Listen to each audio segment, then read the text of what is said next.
How's it going, everybody? My name's Antonio, and you're about to watch or listen to a conversation that is general and impersonal in nature, one that will include no financial nor professional advice of any sorts, but it will include a lot of forward-looking statements. There is a longer disclaimer on your screen right now. It's actually really a warning that you should be reading, so pause the screen and read that.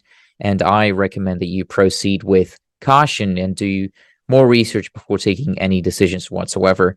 That all said, I'm talking to Scott here from Snowline, so this is going to be an exciting interview. Scott, thank you for being here, sir. Absolutely. Thanks for having me on, Antonio. Pleasure is all mine, of course. I'm, as I said, I'm looking forward to this discussion. As Snowline has been a good case study for me to well, I guess to study. It's also been broadly talked about on Twitter in the last couple of months. There was even some controversy that I hope to address here, or at least some of that in here. But let's maybe start with like a short 30-second or a minute overview of the company. What is Snowline Gold? Yeah, Snowline is an exploration company. We're a gold focused exploration company, so we're out there trying to find the next big gold mine or gold mines. We're focused in the Yukon territory in northwestern Canada, and we're focused on greenfield gold plays. So a lot of companies, there's a saying that the best place to look for a mine is in the head frame or in the shadow of a head frame, like near another old mine. But we're going out and testing brand new ideas because we know that there is a lot of untested territory here in the Yukon, and these are good rocks. So you can make good discoveries looking around a mine, but you can also make fantastic discoveries and find brand new things by looking at new ideas. Okay, so new untested ideas. That's also something that we're going to touch upon here in a second. But before we do that, though, Scott, you seem like a young guy. So for someone who doesn't know you all too well, one might wonder what makes this guy think that he's the best man to find this new big gold mine, this big piece of land. What would you say to that? I guess I'm probably not the best guy doing it, but I am doing it, and so maybe that's a kind of default category that I come from a long history of exploring in the Yukon. My father's a prospector. He has been prospecting here in the Yukon since the 1980s, and I was born around then, and he's been dragging me out along with my older brother ever since. And so I grew up out there in remote parts of the Yukon, banging rocks, learning about mineralization, learning about prospecting, learning about how to explore. And so, it's really kind of in my blood, in my DNA. And Snowline comes directly out of that experience. It wasn't that I had that experience and I decided to launch a company. It was actually, working with the family. I went on to study geology. I went on to study business after learning that prospecting is kind of 50% geology and 50% business, or somewhere in there. And so in launching Snowline, really, I came back from university and I joined my dad in a more formal arrangement, and we ultimately had a private prospect generating company. Like, we were out there, as we touched on, generating new ideas, trying to find new things, and really the model was always just, then you sell it to a junior, you sell it to an explorer, a company like what Snowline is now. But it's been very tough to do that over the past decade, and so we tried to sell to juniors, we couldn't. We tried to sell to majors and just kind of skip that step altogether. Majors being big companies that have producing mines, and it's still just too early stage. And so ultimately, with the prospects we had on our hands, put together a slide deck for an imaginary company, and suddenly had investors coming in, and so and that's Snowline. So really, it's a continuation of 30 years of exploring in the Yukon, and I'm someone who knows these projects very well. I know the Yukon very well. I know how to explore here, and yeah, that's kind of how I've stumbled into this role. I hate to disagree right off the bat, but when you say you're maybe not the best man to do this, I would probably put up the picture of you and your dad when you were like 5-6 years old in the Yukon. You've been there for 30 years. I mean, who's better to do this, right? So you're young, you're hungry, you have the education. You've also had at what, 35 something years old, you've got 30 years of experience. So not many people can say that. So That's sort of why I set that question up, because I thought it was quite interesting, and I thought it's a very cool backstory that you have that I think is worth sharing. Thanks. So that's very cool. Yeah. Um, you mentioned a few times that you're trying a new idea here, and your projects are often referred to as unexplored elephant country, I guess. Elephant country land or something like that. You know, basically land that's not being drilled and explored a lot before in recent history, at least. So the last couple of 100 years. I believe though that about based on what I found, about $20 million or so has been spent on exploring that so far. Not a lot, considering how big the land package is. But that still makes me think, though, how come? Like, how come nobody picked up those lands before? How come nobody went there poking? How come some people spent some money there, but then they never went through with it? Can you tell me more about that? Yeah, no, it's a great question, and I think there are a lot of factors that contribute to that. And one is just that the Yukon is a big place, and there's a lot to explore here. You still see people making discoveries in places like Nevada, which has been, looked over inch by inch over decades or centuries even, and yet you can still find new things there and apply new ideas. And yeah, that's the another facet of this is that. People have been out on our claims before, or what are now our claims before. Particularly, there's an area called Einarson, one of our projects, the northernmost project, and it was explored. It's basically unexplored, but there was a company out there in 1975 on one of our targets that's now a target for Carlin-style mineralization. This company came up to Einarson 1975. Or what would become Einarson, and explored just a small program for lead zinc mineralization. And they found a bit of it, but it wasn't enough to really move the needle. They didn't assay a single thing for gold. Then you fast forward 35 years, and we were out there poking around for Carlin style mineralization, and that was really the next wave. And so it was really kind of this idea focused thinking. And sure enough, we were out there as prospectors in 2008 looking for a Carlin, and then another company actually made the big discovery nearby, though. So that was really validating for our idea. A company called Attack Resources to the northwest of where we are made a discovery that grabbed a lot of attention globally, because this was the first really bona fide, yes, this is Carlin mineralization outside of Nevada. And of course, people have been searching for these deposits elsewhere for decades. And that really drove the next wave of exploration, at least on that northern project. But then the idea was Carlin, just like the folks exploring in 1975 were focused on lead zinc. The next wave was focused on gold, but focused on a specific type of gold. And so big quartz veins, like you see in orogenic systems, like you see in mines like Fosterville in Australia, or things like Newfoundland right now with companies like Newfound Gold. You wouldn't really necessarily see mineralization like that in a Carlin system. And so if you're really focused on Carlin, you might walk right over that stuff. And so some of this last wave, when we had these optioned out, they ultimately found this mineralization, but not before kind of a huge wave of expenditures and exploration, which provides very valuable data for us. But it was when you're targeting one thing and too much on one thing, you can walk over some other really interesting things. And so we're not immune to that either. We're now coming back. Okay, we're thinking more broadly. This province looks like it hosts a whole range of gold deposits and potential for gold deposits. And so, we need to keep an open mind. And it's hard not to get too constrained by one model. Even the discoveries we're making, and when we look over the hill to try to find the next one, and it looks a little different. Like, are we constraining our thinking too much by just trying to find what we found over here, or do we take this other deposit for what it is? And I think that's a sort of a philosophical, geological question that goes on, but it has real world implications, in that you can explore an area and explore it again and explore it again, and find new things with new concepts. But in this case, we really are exploring some very, very greenfield stuff, where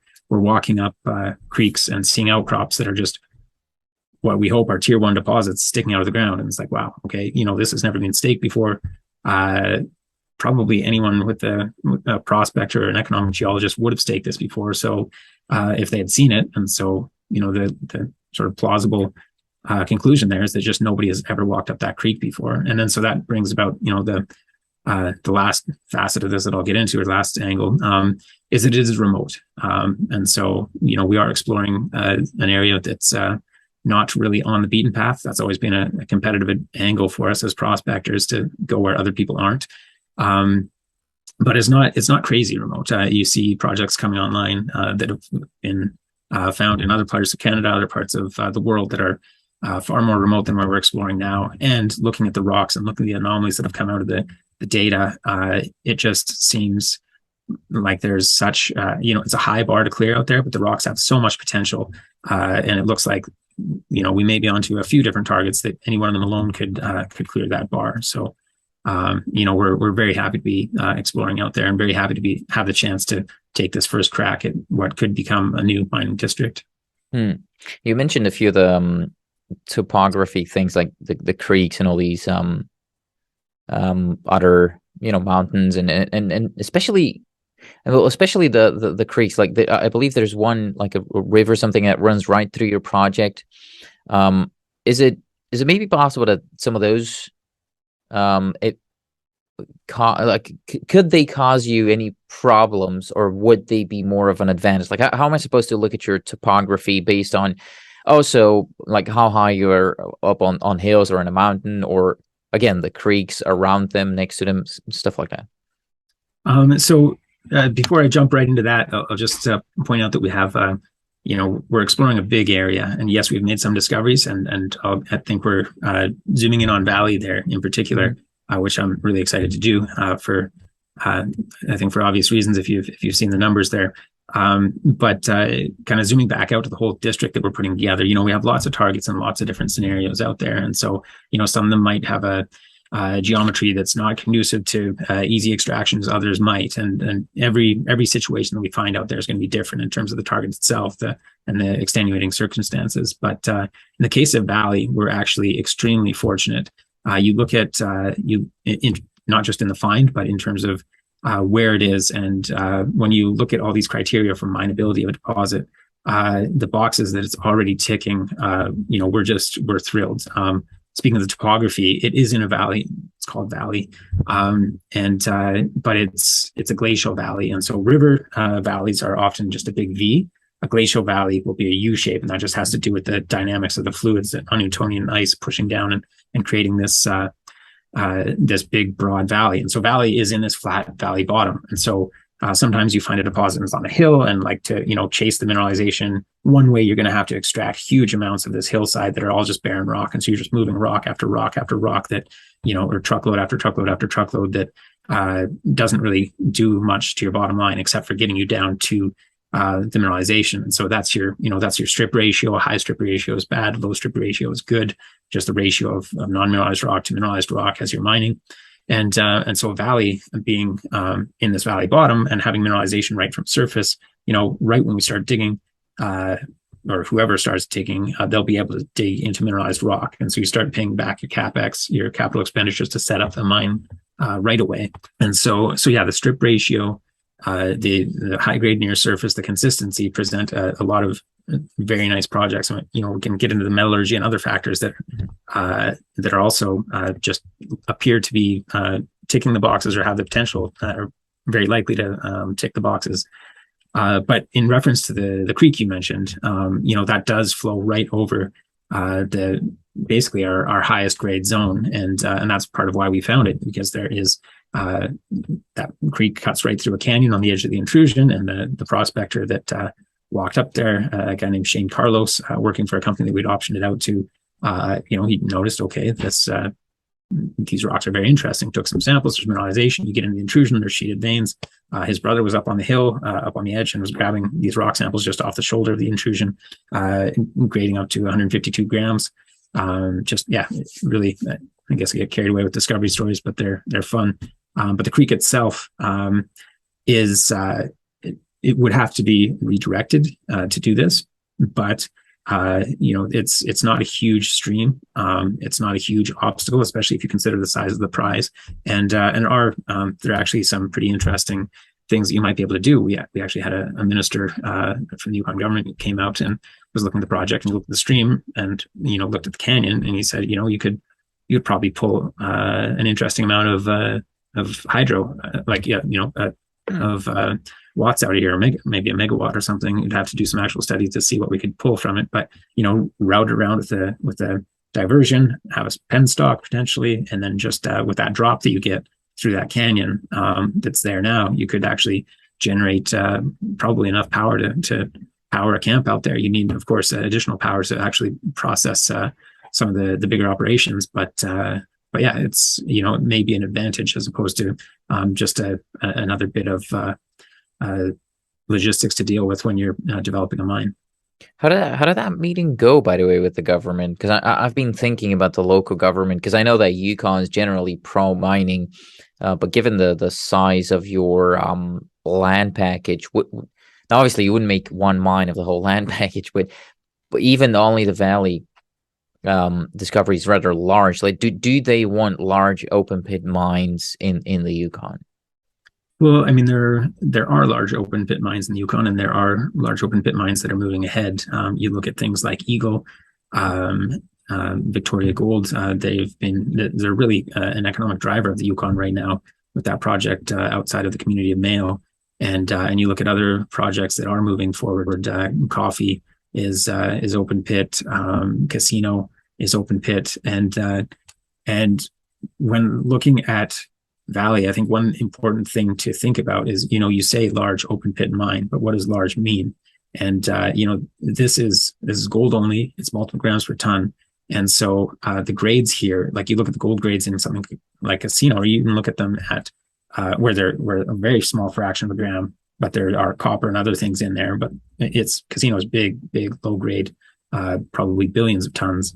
You look at Eagle and what they're moving rocks at an average grade of 0.6 or 0.65 grams per ton. When you get into multiple grams per ton, as we're seeing in these drill intersections, and of course this is early stage, but we don't actually have to move that much rock, and we could conceivably have a very large deposit from an ounces in the ground standpoint, but not actually have to dig that big of a hole to get that out. So it could be actually not modest, but not a super pit or anything like that, to potentially have one of the larger gold mines out there in the territory. That's the local government that we were talking about. What about First Nations over there? What's the current situation with the indigenous communities around Valley? But also talk to me maybe in general about your whole land package. Yeah. Well, the First Nations in the Yukon, 11 of 14 have signed land claims agreements, and so they've sort of got a lot of what they own and what the government owns sort of squared away. But that's always an evolving situation, and there's a lot to consider in terms of traditional uses of the land and First Nations rights and so on. In our particular situation with Valley, and actually with most of our land holdings, were in the traditional territory of the First Nation of Notchinaik-Dun, and they're seated in the community of Mayo, which is about 200 kilometers to the west, and that's a community that was built around mining and has a long history of mining.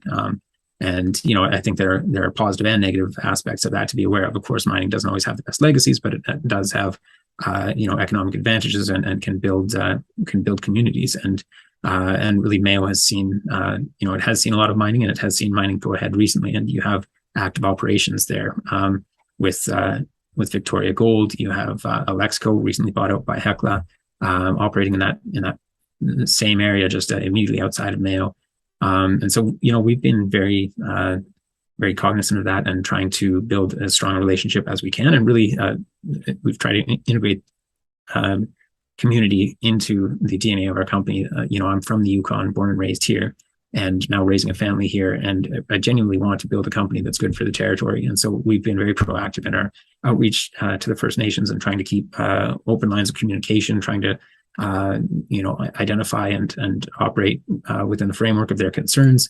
And we've also looked to make sure that our work is beneficial, both in terms of information gathering, but also in terms of economic benefit, where we've partnered with quite a few companies that have that are owned by the Notchinaik-Dun Development Corporation. And so, for example, we actually power our camp majority of its power. We do have a generator on site, but majority of the power comes from this big solar bank, which is these big solar panels can produce 27 kilowatts, and we're even able to run core saws off them with the battery bank there. So it's it's been great. Finding those places where we can collaborate and making sure that the work that we do has positive impacts on the communities and on the First Nations. So we're very cognizant of that. And then more broadly, some of our projects, especially a recent acquisition to the south of our main flagship area, go into the First Nation, the Ross River Cascadena territory, and so that's another area where we're building ties and looking to basically just keep that same approach. We want to build something good for the territory, and of course that very much includes First Nations. And so that's on our radar, as well as two other projects down in the south western Yukon are in two different traditional territories as well. So we're being open and engaging proactively to make sure that there are no surprises there, and to make sure that we kind of know what's expected and what's hoped, and to identify opportunities where we can build things together. But so far, it's looking like it should work for you moving forward, or like how am I supposed to look at their wishes or hopes for what you're doing there? Mm-hmm. Yeah, I mean, no red flags have come up from the consultations we've had from them. I guess I think that there's a process called land use planning in the Yukon that various First Nations would like to see move ahead more quickly, and that is moving ahead. I think there are just capacity issues on both the First Nations and government side, I think, to make it happen at the speed that folks would like to see. But part of those land claims agreement, they specify that this land use plan will be decided for various traditional territories, and so that will come on someday, and we're hoping that the information that we gather will be very beneficial for that process, both in terms of identifying mineral potential, identifying species at risk, and just general wildlife populations. And so we've been active in that front too, and documenting the wildlife that we see in building botanical inventories for our target areas, and even collecting seed banks again with the company owned by the First Nation of Atanasov. We essentially in 2 years now of building this company and engaging with the First Nation, there have been no major roadblocks, or no roadblocks at all in terms of moving things forward. So we hope we can continue to build that collaborative relationship. Of course, I can't speak for the First Nation, so I don't know, but I speak with them a lot, and things are going fine. That's great. Yeah, thanks for saying that. It was something that you just said that reminded me of, or actually could be a good segue into you helping me figure out what your strategy might be going forward, because you said that you're trying to build a company that's going to be good for the community. What is the thing that you're trying to build? Like, would you personally prefer to find something big, sort of go big or go home, but find something, attract a major, and then sell the project within a reasonable period of time? Or would you yourself prefer to get this into production? Really, and circling back to the conversation on my background, like I know how to explore, and the team that we've built around Snowline, I'm really proud of and really happy with. But it's a team that knows how to explore. We're explorers, we're not producers. And so should it come to it, should we find a fantastic asset that for whatever reason nobody else wants to develop, and the only way forward is for us to develop it, we'd have to make some serious changes to the company and figure it out. But that's not our goal. Our goal is to find something that is big enough to and rich enough to entice a major to come in, or otherwise a developer to come in and build it. And again, not just anyone. We're looking to build something beneficial here. So that company would have to echo our values in terms of we don't want to just do our part well and then hand it off to someone who comes in and just doesn't really worry about the communities or worry about the Yukon. So that handoff has to be managed well. in terms of aligning with our principles as a company. But that's the goal, is to build it up to something that will be attractive as a takeout target. That's sort of what I assumed as well, and I've been thinking what an exit might look like, though. Do you think it's more likely to sell the whole company at once, or would you expect to be selling it project by project, just because of how big they are, I guess?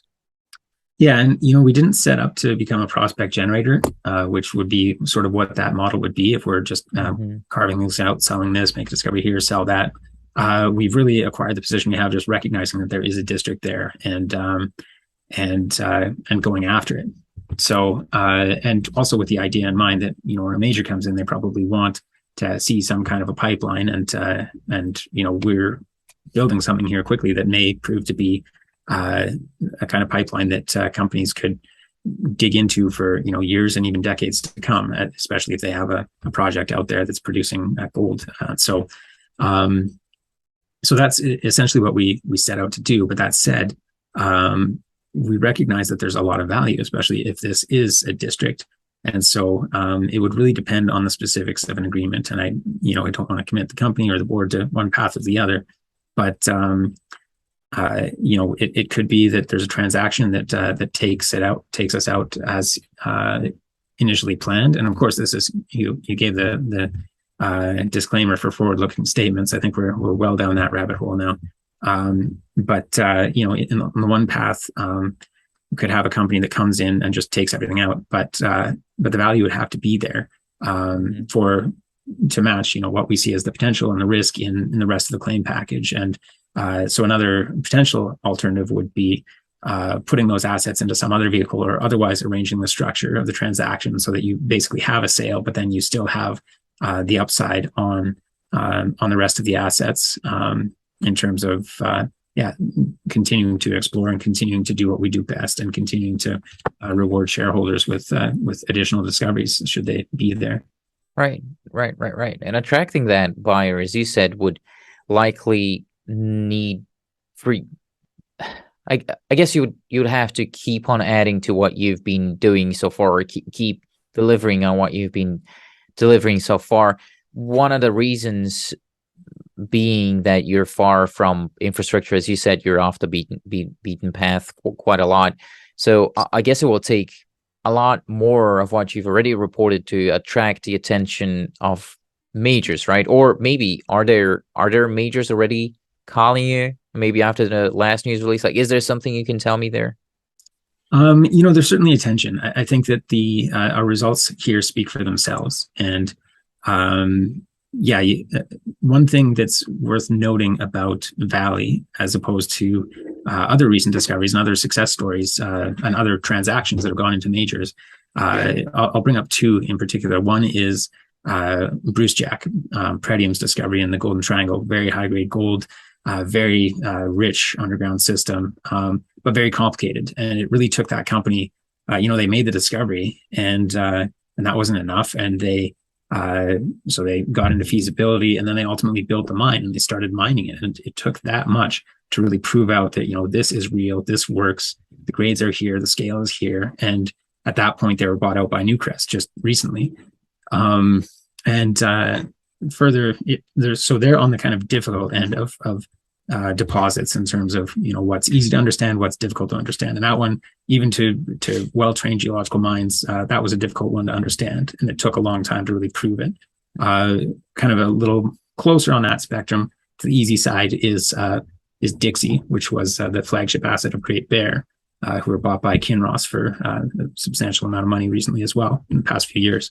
And but even there, they were taken out pre-resource, so that's unusual. Usually you go and you at least drill out what you have to some extent. It may be open, but you have not proven, you actually inferred in this case, or at least you'd start with an inferred resource and build it up with more confidence as you get denser holes. And usually that's kind of a baseline of like, you want to have some piece of paper showing, okay, we think we have this, and we have an independent person signing off on that, having looked at the data and meeting these criteria.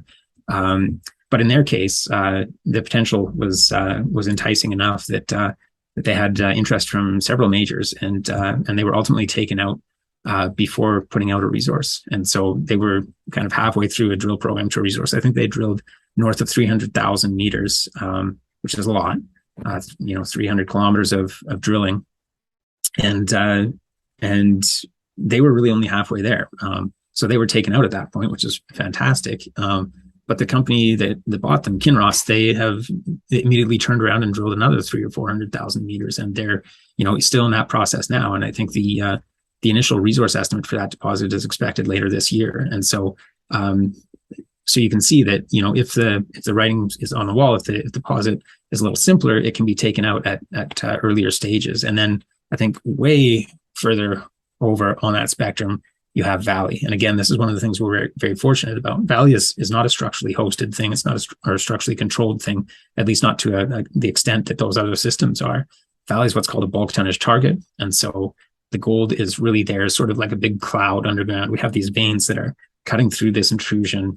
They're centimeter scale veins, anywhere from a couple of millimeters to like 20 plus centimeters, generally around a centimeter. But there are thousands of them, and they run for hundreds of meters in length.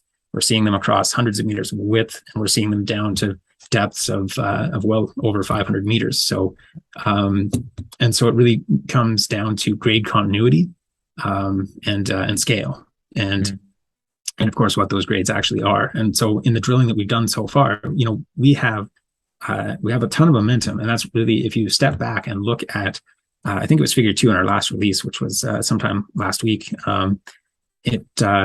You can see what we have back for holes. Last year, we drilled 4 holes in the edge of the intrusion, and then we've since stepped out into the intrusion. We have holes or results back for 3.7 holes so far, and we've drilled a lot more. So we're still waiting on results for 91% of our field program this year in terms of our drilling. And as those come together, well, in the little bit that we've seen so far, we are seeing good grades. We're seeing great continuity both within and between holes, and then in the holes that we're not 91% of holes that we're still waiting for, we see visuals that are very similar to the holes that we've seen so far that suggest that this system is bigger and has that scale. And so we think that as the results come in through from now to through the next months, that it'll paint a very clear picture of what's there. And so the attention, will come, and we're basically having those conversations internally a lot earlier than you might as a company, because we don't necessarily see that multi-year runway ahead of us. Of course, we're planning for it and strategizing for it, but we're also looking at it could well be that by March there's a very clear picture. We won't have a resource out. We won't have like a even to the inferred category. Like, this would be pretty basic still based on the drill spacings we've done. But when you see, if we see continuity between some of the bigger holes, then suddenly on the back of a lot of envelopes, including ours, internal working models will start to show up. And again, the characteristics of this bulk tonnage system just make it that much easier to understand than a Dixie or a Pretium system. And so Bruce Jack. And so, yeah, I think that it's something that we're going to be at that stage that Great Bear got to with Dixie after 300,000 meters of drilling. We could conceivably be there with 15,000 meters of drilling. I guess that's why people are so excited about this. And this also brings me to the price. Do you remember how much Kinross paid for that project at the time? Yeah, I think it was around 1.8 billion. So it's a pretty healthy figure. And of course, we don't know for how much exactly, but there's a lot of speculation circling around the sort of 8 million ounce number, but that remains to be seen. Right. So they paid that much after that much drilling. Basically, they bought that many drill meters, if you want to look at it that way. You've drilled some, 8,000 meters on the project so far, or am I off? Yeah, we've drilled more. Let's see, we'll have drilled around 13,000 meters at the, or we have. Of course, don't have assays back for the vast majority of that. Right. So you're waiting on assays. You've not done any metallurgical work, if I'm not mistaken yet. yet the company's trading at almost $400 million as we speak. So for you to sort of, get a meaningful premium for shareholders that is as exciting as people might expect it to be, you would have to pull something like Great Bear, or potentially bigger, because of the geographical difference, right? Being remote and stuff that we've discussed throughout this conversation. But do you think that's reasonably achievable? And I guess you would say yes, but maybe then we could also talk about the timeline under which you would like for that to happen. And again, obviously forward-looking statements, we don't know if it's actually going to happen, but how quick would you like for it to happen? Well, I mean, if we could have all our assays back tomorrow and have a clear picture of what's there, that would be that would be optimal, I suppose. But ultimately, and as I was alluding to before, well, you're right. I do think that it has that kind of scale potential just based on what we've seen so far. Of course, we need to wait for the assays to know that for sure, or to know that at all. But the indicators we have suggest that this could be a very substantial gold system. And the way that, we basically built to our present market cap just on the visual results. And that kind of the way that they come together, just reporting vein densities of these sheeted quartz veins I described, reporting instances of visible gold where we see trace bits of gold in these veins, obviously a decent indicator for the presence absence of gold. And so based on that, we've kind of maybe prematurely got to our market cap, but then we've since released 1.7 holes, or a few holes from this higher density zone, which has the scale to build something pretty special, and we haven't built on that market cap, so that's interesting to see. I guess people were pricing in that discovery, but I think that the market has sort of treated these holes as though they're shots down the guts of a system. I mean, you see that all the time. A company comes out with one really good hole, and the stock goes kind of nuts, and then they release other holes, and you see, okay, they just drilled right down this thing, and now it's clear that that's not going to hold together, and the stock comes back down. So in a way, it's almost could be a positive sign that that we've drilled these holes, which really validate what we're looking at out there, and the stock hasn't gone crazy. Because I think if we continue to get these kind of results, then this system will build, and that back of envelope potential will be there. So, I think that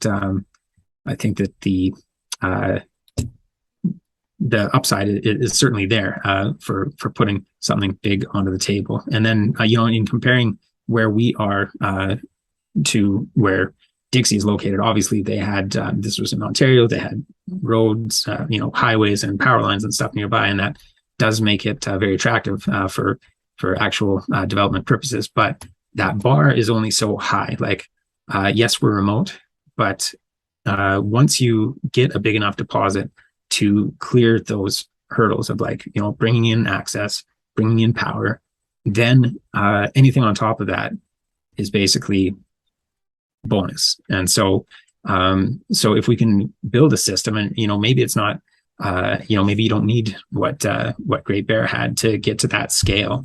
Actually, you probably wouldn't need to get to what Great Bear had to or we'll see what they have. We still don't have that resource out, of course, to get to that scale. And then anything on top of that is, it's as good as next to a power or a power line in the highway, because it is next to a power line in the highway, because the other ounces have built that power line in the highway. So when you start to look at big deposits, if you're discounting the entire deposit at $1 per ounce basis, because like this one had power and water and road access, and this one doesn't, if you're discounting the entirety of this deposit, all those ounces, you shouldn't be, because only some of those ounces get discounted to account for that infrastructure development. So anyway, that's part of what we're thinking here.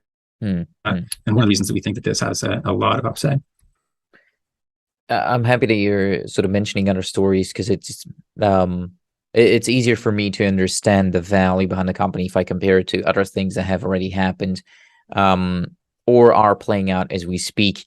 I know you often compare yourself to what you have to what Fort Knox had before it became the mine that it is today, though it was a much better mine before what it was today, but that's another story. Are you aware of of another story up in Alaska. It is Australian listed, but it's called Nova Gold.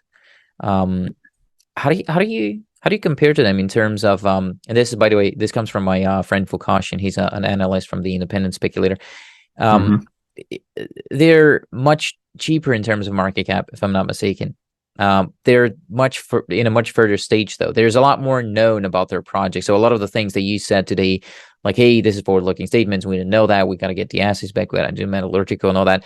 Mm-hmm. They've done a lot of that work already, and to my unexperienced eye, it seems like there's a lot of similarities between your projects. Mm-hmm. Besides them, they're, I guess, maybe in a better position in terms of infrastructure. But again, you've discussed that already. So have you studied that story, how they've executed it, as well as their geology? And is there anything that you can take away from that story or tell me about here? Yeah, I mean, I can't claim to be an expert on what they're doing, but it's it's certainly on my radar to an extent. And I think that again, it just comes back to the fundamentals of what we're seeing at Valley that really drive the value behind that story in terms of the scale, in terms of the continuity, and in terms of just the mineability, infrastructure aside, as we've discussed, but just the geometry, the placement, the high grade near surface, and that sort of a thing. So it just ticks so many boxes, and even the metallurgy. We don't have the met work back yet. We've actually we're just initiating that process right now, but we should have a clear picture of the metallurgy in a few months' time. But looking at analogs like Fort Knox, and looking at analogs like Eagle and other even early stage projects of this type that have done the met work, there really aren't that many nasty surprises. And based on what we're seeing visually, we expect to have a pretty similar setup to that. So I think that's really what's carrying the value that we have here, in addition to the district potential, and that we have secured a huge area. But I really think that at the moment that a lot of our market cap is carried just on the shoulders of Valley, of course. Okay, that's interesting there. I also wrote something else about because you were mentioning what you're seeing at Valley, and I was looking at the map as you were speaking, and correct me if I'm wrong, but it seems to me like the vein density weakens when you step out of the valley intrusion, so out of essentially that red blob on a map here. What does that mean? Like the fact that the vein density weakens when you step out from the valley intrusion, or when you go further away from that last hole that you reported, the vein density sort of weakens. What does that really mean? Well, it probably means that there are lower grades there, and because the vein densities are a strong control as to what the grades will ultimately be. There are some nuances in there, like when you look at drill hole angles, and in some cases we're going to be cutting right through, or not quite orthogonal because these things are vertical, but we're cutting them at a good angle. In other cases, the veins kind of change, and so you're going to be drilling through closer to parallel, and so a vein density just measured by veins per meter is going to drop, even if you're drilling through the same density of veins. But I don't think that's the case. I do think that for a good chunk of the intrusion, you're just in lower densities from what we've seen in the drilling so far. But still, there's this zone or corridor in the southwest side of the intrusion, which also happens to be in the middle of this big broad flat valley, so that works out well, where we are seeing the higher densities. And just within that zone, even if you write off everything else as being 0 grams per ton, we're still seeing the potential for big for really a tier 1 asset in terms of the scale that we built out in that higher density core, and the grades that we're seeing in these drill holes that have come back. But and then going out in the Hornfells, we have seen grades go out for tens of meters, maybe 100 meters out. Not they drop off as you get away from the intrusion. It is a system that's built by the intrusion and mostly within the intrusion. So I don't know what's going to come of the lower densities. We have some holes drilled out there. So far, hole 6 is the lone hole to come back, where we drilled kind of in the other direction and ended up drilling away from this high density trend, and that averaged about 0.2 grams per ton over the length of the hole, which was 300 or 330 meters. And yeah, so if that's the story, then that's not you can still build ounces that way. And if you look at something like Fort Knox with their capex paid off, their cutoff grade is now 0.1. So potentially those are ounces that you're actually putting into investors' pockets someday. But at the moment, I think the real story is that high density zone that we're getting into, and there's plenty there to build things out. And but I am really curious to see what comes out of holes like 8 and 12, and even some of the more distal shots where there is we do see veins, we do see bits of VG in places, and so like to see how that hangs together on a large scale will be interesting, and we could be pleasantly surprised. Something that a geologist told me that I recently interviewed was that sometimes where you don't see gold also tells you a lot about where the gold might be, if that makes any sense, if I'm summing it correctly. And talking about expectations might be a good segue to, like, we sort of we cannot really talk about expectations without addressing the expectations of some of your larger shareholders who you might be even more excited than you are on this project, and they've been expressing that openly. And I'm talking about specifically about Crescat's Dr. Quinton Henney, who's he famously said that you have the largest discovery in North America ever, and I sincerely hope you do. He sort of stuck a number to it, though, that was rather controversial. I know that you've already spoken to this, but how do you feel, and what do you think about such projections? Do you think they might hurt you from the perspective of share price? I mean, even if you come up with something very, very good from now on, wouldn't the market judge you based on that, what is it, 50 million ounce or something projection, and expect you to deliver nothing short from it, and therefore penalize you if you do deliver something short from it, even if it's something very huge like 20 million ounces? What are your thoughts on that? Yeah, I mean, I can't really comment on the numbers themselves, but you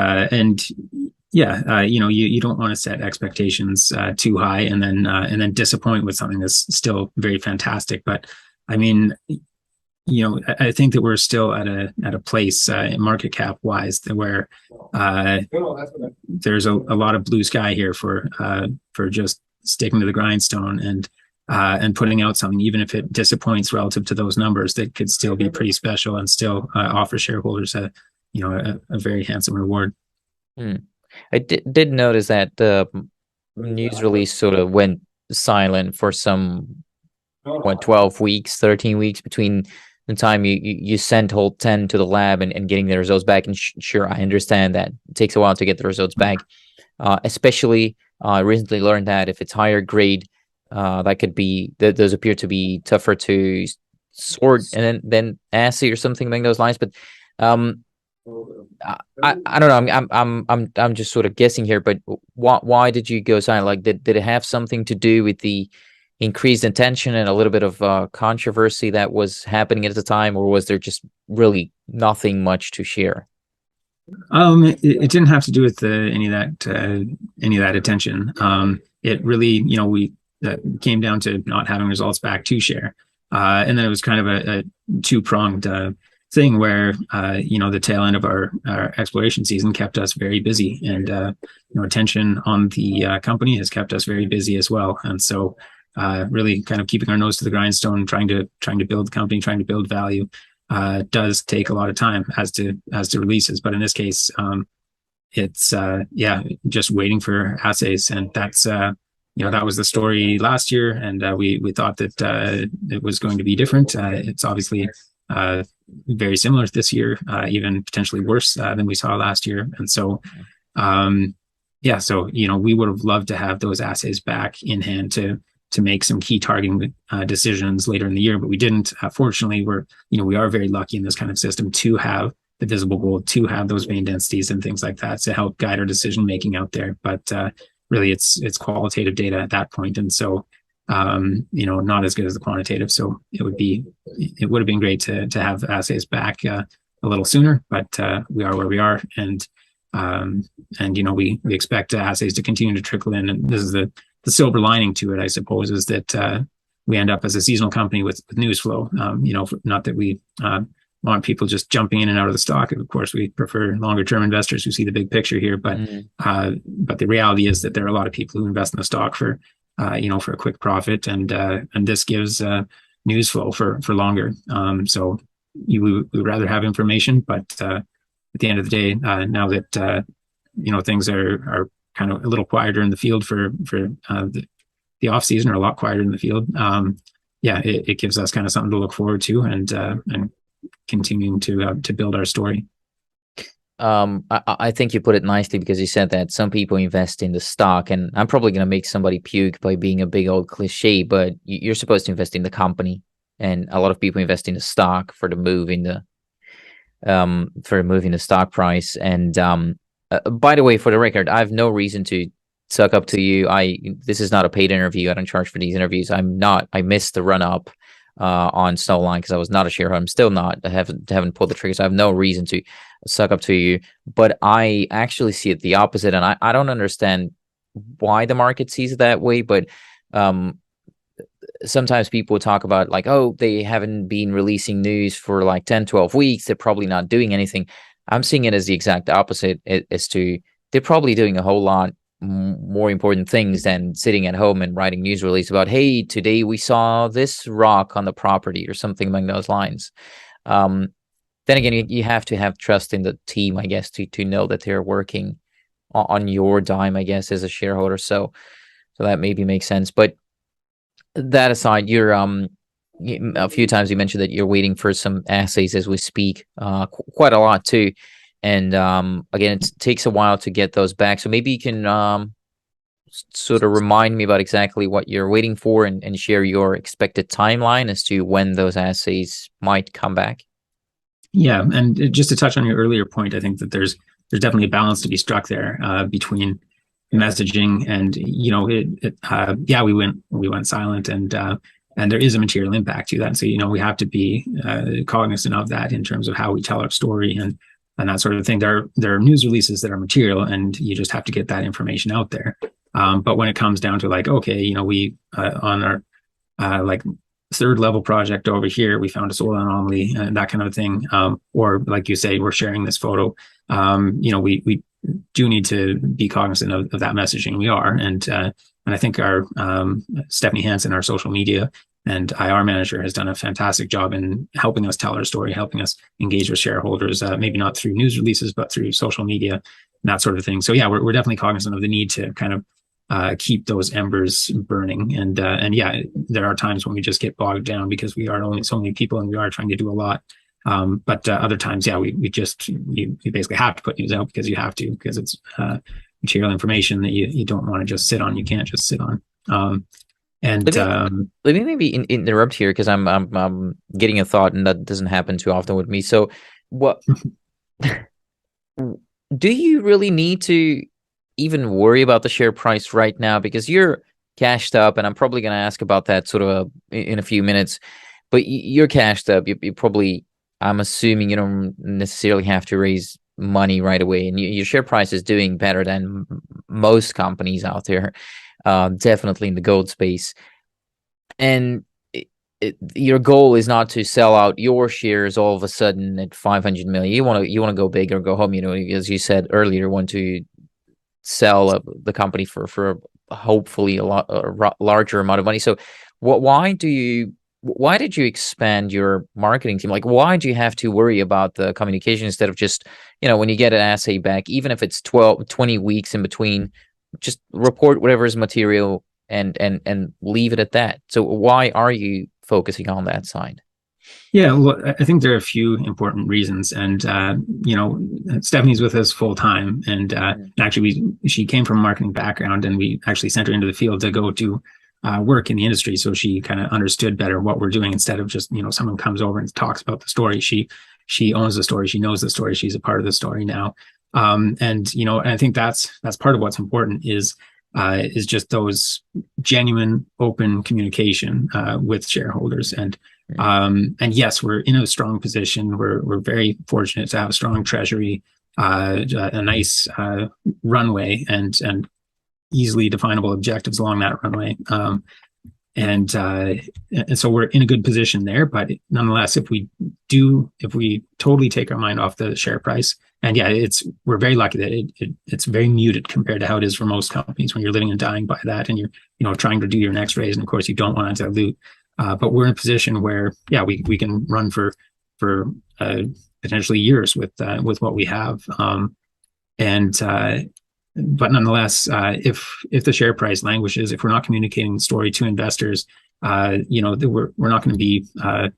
Say you were a Snowline shareholder, and I don't know, you bought in at $2 or something, and you see that they're on the path for something great, and chugging along, and you go and check your portfolio, and we're trading at 70 cents because we haven't really stoked the fire in a while, then you're probably not going to be too happy with your $2 investment, and it's going to make it a lot harder for you to kind of hold the fort and look at that big picture. And so, I'm not saying that we're not going to go down or up, or I have no idea where the stock's heading, of course.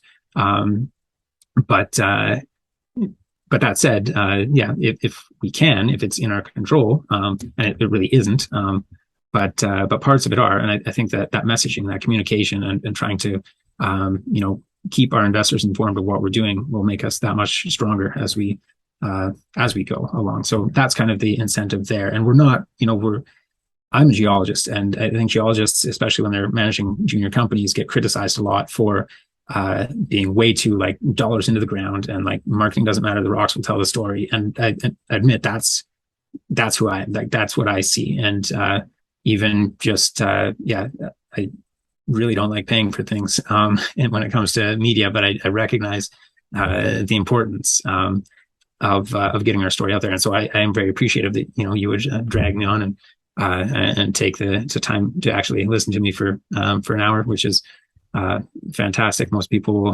get sick of me long before that, so thank you. I do see the value, and so we are putting in that effort to get our story out there. You can find the best deposit in the world, but if no one knows about it, you're still going to be raising a horrible share price. At the same time, if you over promote, then you're going to run into those traps that you were talking about earlier, where people's expectations are too high, and potentially you're even just stepping into a whole different world where you're just promoting nothing. And so we really try to let our rocks do the talking. But at the same time, we want to make sure that the infrastructure is there, the megaphone is there, so those rocks can actually be heard by people. I really like that. And then when you said that you don't like paying for things, that resonated with me big time. I like your answer there. I agree with what you said, and that's why I asked, because I wanted to sort of get your thoughts on this, because different people have different views on that. I also talked to a lot of promotional companies that are there to simply promote and are spending too much money on that. So most of the times I would talk about them doing too much and not too little. So I'm happy that we've talked about that. But yeah, back to the assays. That's sort of where we left off the important discussions. What are you waiting on? When do we see that? Yeah, we're waiting on 91% of the holes that we drilled this year, or the meters that we drilled this year, including still the bottom third of hole 7, which was a barn burner hole right from surface down to 283 meters, and then just silence. And I think that just comes from the way that things were backlogged in the core yard, and then we shipped things kind of as they were ready, and so some of the holes are going to be kind of chopped up a little bit, and then as they were brought in, they're kind of brought in out of sequence. So we're still missing hole 8 in between, just temporally in between 7 and 10, obviously, and so yeah, bottom 7, hole 8, hole 9 was canceled and steepened to become hole 11. But then we got hole 10 back, which was random but very welcomed, because it's obviously another fantastic hole. And then going forward from there, we're still waiting for a lot of holes up to hole 33 at Valley, and then we drilled 5 holes at Gracie, and which is another intrusion similar to Valley. It doesn't daylight though, and so we have to find it.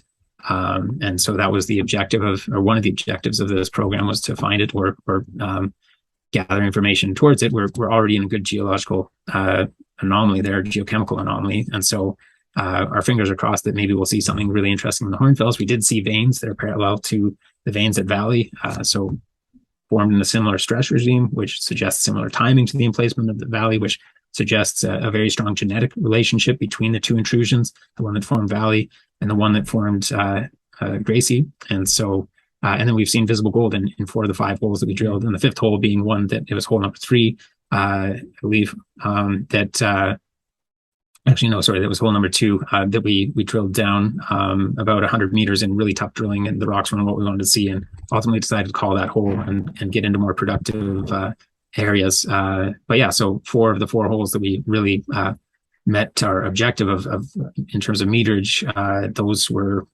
yeah, all 4 of them had VG in them. So that's pretty rare to do that at all, to find VG in any one of the 4 on a brand new prospect phase 1 drill program. We've now done it kind of 3 for 3 for our project, so we're pretty excited by that. But then I'm not trying to dodge your question, maybe I am, but I'll answer it anyway, about just timing of the remaining assays. And really, it's just that we don't know. We do get estimates from the lab, and we appreciate those very much. They're not always accurate. There are there are factors that complicate those timelines, and so I've kind of stopped repeating those because I don't want to mislead people. And so we expect to have assays back in a matter of weeks, and we expect to have assays back in a matter of months, and everywhere in between. Just for comparison, whether or not this year is the same. Last year we drilled the very first holes at Valley in September, and we got those assays back in late January and early February or mid-February. So looking at that kind of a window, and then looking at, we drilled our last holes here in October, and what's that? So potentially March, but really don't know when we're going to get the last assays back. But between now and then, again, as I mentioned, the silver lining in the whole story is the story will continue to grow and unfold. And hopefully, if we continue to hit intersections like hole 7 and hole 10 in some of these other key holes, then that resource, not a compliant resource, but that that idea of what's there will really start to materialize, and we'll really see what we're onto in that system, and so will the world. What happens in between? Do you think we're going to see news this time, and what are you doing in between? Because I also saw that you've been picking up some ground. Will you do more of that going forward, or yeah, so talk to me about what happens in between. Yeah, so it's not like we're waiting until March and we're gonna have a big dump of all of our assays. So we'll have assays going out, more or less as they come in, and we're obliged to do that. But yeah, we are working on various initiatives on a bunch of different fronts, and one thing that we haven't really been communicating super well is that we have been exploring this whole area. And the new areas that we've acquired and other things very holistically. Like, we're not just Valley, even though the news flow has been dominated by those drill intercepts. We've been very active on all 7 of of the projects that we started the season with, and we're trying to move those as a pipeline, as an exploration pipeline. Move prospects on those projects up or out of our development pyramid, and getting a lot of them to a drill ready stage, and so that we can hopefully continue to kind of roll through and continue to make discoveries. And so as we get other targets sort of online, I think that there's a lot of decent news flow to come out of that as well. And then if we do pursue any other land acquisition or that sort of thing, of course there's always that avenue, but yeah, right now we've done a lot of work that has been more or less behind the scenes, and we may find that there are material discoveries made just in that prospecting work that we've done. So a lot of that also depends on assays. Sure, but you're still sort of walking the property, looking for other things around around your projects, basically.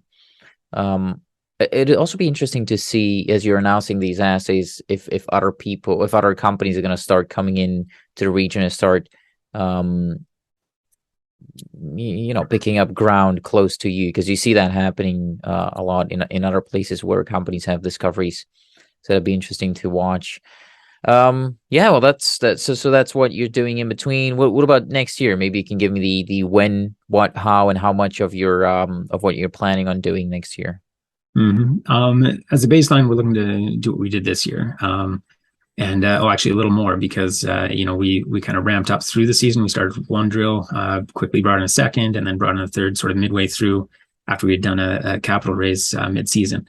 And so, as baseline, well, we have all those drills winterized and parked out there on site, and so we're looking to turn all three back on and continue to explore. And the proportion between, what do we drill at Valley, what do we drill at Gracie, what do we drill on other targets, Jupiter to the north, and other things depends a lot on the assays that we get in the coming weeks and months. But we do want to be cognizant of striking that balance between recognizing that when we've made a world-class discovery and giving it the attention it deserves, but also not getting so far into the weeds on something like that we don't look over the fence. We've proven through our work the idea that we launched the company around, that there's this fertile, high potential gold district out there, and so we almost didn't drill Valley last year because of the results we were getting from Jupiter, and we don't want to make that mistake. So we do want to dedicate some of that drilling onto other targets, as I mentioned, and continue to build this pipeline of projects, and hopefully to continue to build value through discovery. And so, the exact nuts and bolts of what next season is going to look like are still in the air and still pending all those results coming back, being interpreted by our team, a lot of good meetings with the team to come, and really putting in the details of that strategy. But yeah, broad brush, it's baseline what we did this year, exceeding what we did this year with 3 drills going the whole time, and potentially scaling up. That's we certainly have the resources and the targets on hand to do that. And yeah, but the how much or if we do it at all will depend on what comes out of the pipes in these next weeks and months. When I said how much, I was also referring to how much you might be looking to spend. So this also might be a good point to bring in inflation, because that's something we should be talking about for sure. How much did you spend this year in the general sense? You don't have to be exact, on the sense, but how much did you spend this year, and how much inflation are you accounting for going into next year? Yeah, we're looking at probably once the dust settles here, about a $12 million exploration bill on our season. And again, we did extensive surface work kind of across our whole project portfolio in addition to the drilling. And in total, I think we drilled 14,500 meters. And then inflation is on our mind. Obviously the key numbers giving rates in the kind of 8 to 10% range, and if those numbers can be are genuinely reflective of what's actually going on out there. So we are procuring material that we can now, since we do have the money. Anything that's not perishable, we're already starting to look at least for that base case scenario, like what do we need, and getting that together. But even if inflation is running, call it 10%, then we should still be in a good place to put together a $15 million program or something like that next year, and get more out of it than we did this year, if not more. And that's pending both our results, and I should also mention broader conditions and so on. If we see that we're gonna have to weather a long storm or something to that effect, we're cognizant of those factors too. But we're in a good place with being able to fight inflation to some extent, or at least explore in spite of inflation. And then looking at other ways to potentially deploy capital that would be better than just losing value. Exactly. I'm hearing from some explorers though that they're expecting 30-40% higher costs. So that's kind of concerning in some cases. So you're talking about 12 million this year. How much do you have in the treasury right now? Are you at liberty to tell me the amount? Yeah, I don't have today's exact figure in mind. We started the month with 27 million. And I'm thinking that when the dust settles, and a G&A the fall with our bigger team, that will probably be in the range of about 25 million when all said and done in the calendar year, hopefully north of that. And then we do have a strong warrant position, which I know that sounds like an oxymoron, but the warrants are held in large part by some very strong shareholders, and that's to the tune of close to $20 million. And those are all on the money. So potentially more funds coming online. So I mean, this answers it, but there's no necessity for raising money, I guess, at this point, even though I don't expect you would have issues with that, even if you had to. So, yeah, what do you? I guess to sort of wrap it up here, because I'm sorry for going off for so long, but it's an interesting story. There's a lot of questions to ask the first time. What do you think could go wrong? What keeps you awake at night in terms of I guess financials mostly covered, but about in terms of a geological risk or something along those lines? What do you think can happen? Mm-hmm. Well, yeah. First, thanks for giving me so much time. I'm really happy to have this conversation and be able to just sit down and talk about the company. But risks, I mean, geological risk is certainly one, and we see these visuals and we see the correlations, and we have good reason to believe in them, or to just based on, okay, we see this here, and the grade is this. We see this here, the grade is this. Correlation between density and grade is starting to take shape. It's not 1-to-1, and then, but nonetheless, it gives us a high degree of confidence that a lot of these other high density holes, especially since they have VG in them, are going to come back with some pretty strong numbers. But that said, we don't know that, and so that's obviously still a risk. We need the assays back before we can start to piece together that bigger picture, at least with a more degree of certainty. And I think that a lot of people on the sidelines are thinking the same thing and waiting and watching that to see if this cloud really does take shape, or if somehow. I really don't see how that would be the case. If you even look at the core photos we released where we're cross-cutting the system, it's a big, broad system. So, I don't think that's I guess it's not necessarily keeping me awake at night, but it's certainly a big risk. And then, I think the other is just operating in the modern world, and being sure that we can build a company that has that social license to do things, and that we're, and so that just comes down to holding ourselves to a high standard, being proactive, engaging where we can, building strong connections where we can, and just trying to make things work. And I think that we've done a reasonable job there so far, but we're certainly not resting on our laurels, and are working hard to make sure that this is a viable operation in terms of license to operate. And like I say, if we're ever so lucky to sell the assets, we want to make sure that the company we do sell it to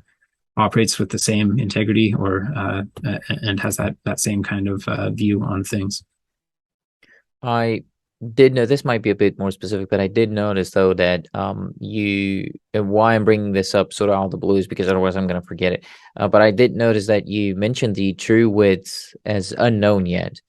What should I be imagining there? Could this be a risk? Could this surprise to the downside? And how do you look at it? Yeah, that one's it's tricky to determine the true width of an intersection when you're drilling through a sheeted vein system, especially if the veins kind of change orientation. And it does look like they do that in valley. So, if you're dealing with a tabular body, whether it's a vein or whether it's like a replacement of some stratigraphic horizon, then it's pretty easy. Say it's vertical and you drill through it here, it's a little bit of trigonometry to figure out, okay, that this angle when you entered hits here and the angle when you left is there, distance is there, those angles are the same, you rotate it up, and a quick trig calculation gives you the true thickness. In this case, you're drilling through a big cloud, and if you just picture a cloud, you can have parts of the cloud with more water, parts of it with less water, parts of it you can kind of see through, parts you can't. And so when you drill through that, talking about the true thickness is trickier, because especially here where the vein orientations, as I mentioned, change. In one case, you might be drilling through them at this angle, and at another, they're closer to the core axis, and so the true width changes depending on where you are, but also if it depends on what you're calling the I guess, you might have a high grade zone that has one orientation. You might have a medium grade zone that has a different orientation, and a low grade halo outside of this that has a different orientation. Or maybe they're the same orientations, but the thicknesses are different, and the way they kind of express themselves geometrically are different. And so, defining, okay, what's the true thickness of that thing you just drilled through? That's tricky. But as far as risk there goes, I think it's important to look at the cross sections that we put out, and you can see them in our news releases. And we are in the process of updating our website, and that comes down to the nose to the grindstone that that you're talking about. Where, but anyway, getting down a rabbit hole there. If you look at the sections through the news releases, you can see there's always a section in our press release, but if you want to compile a bunch of them, just looking through the last releases from Valley, and you'll see various sections there. And of course, as we've talked about a lot, we need to wait for the assays. But if you look at the vein densities, then you can start to get an idea of, okay, what might this big cloud of higher density stuff be doing? And so you look and you can see in a hole like 7, you can look up and you see hole 14 at surface, and you see, okay, well, there's the cloud of mineralization at surface. And you look down at 15 and you're way down, like more than 400 meters below surface, and there's the cloud of mineralization down there, like vertically below it. So there you can start to see a zone that's maybe like locally on that section, maybe 200 meters wide horizontally. And again, the edges of that zone are really hard to define because it's just grade continuity dropping off, and or not continuity, but grades dropping off. And yeah, maybe it's wider if you factor in like a shell of a gram per ton instead of 2 grams per ton, or whatever you want to call it. And then you look at the section that has from our latest release that has hole 10, hole 29, hole 33, and there you can see it's even wider. It looks like it might be like 29. Actually, 10 stayed in mineralization a lot longer than we thought it was going to, and 29 got into mineralization a lot earlier than we thought it was going to, based on that cross section at 7. And so there you look down at the scale bar, and you can see this zone might be 400 meters wide. Like it's again, it's assay dependent, but there's a lot of width there. And so yeah, we could be in a zone, especially since hole 10 starts with mineralization right at surface.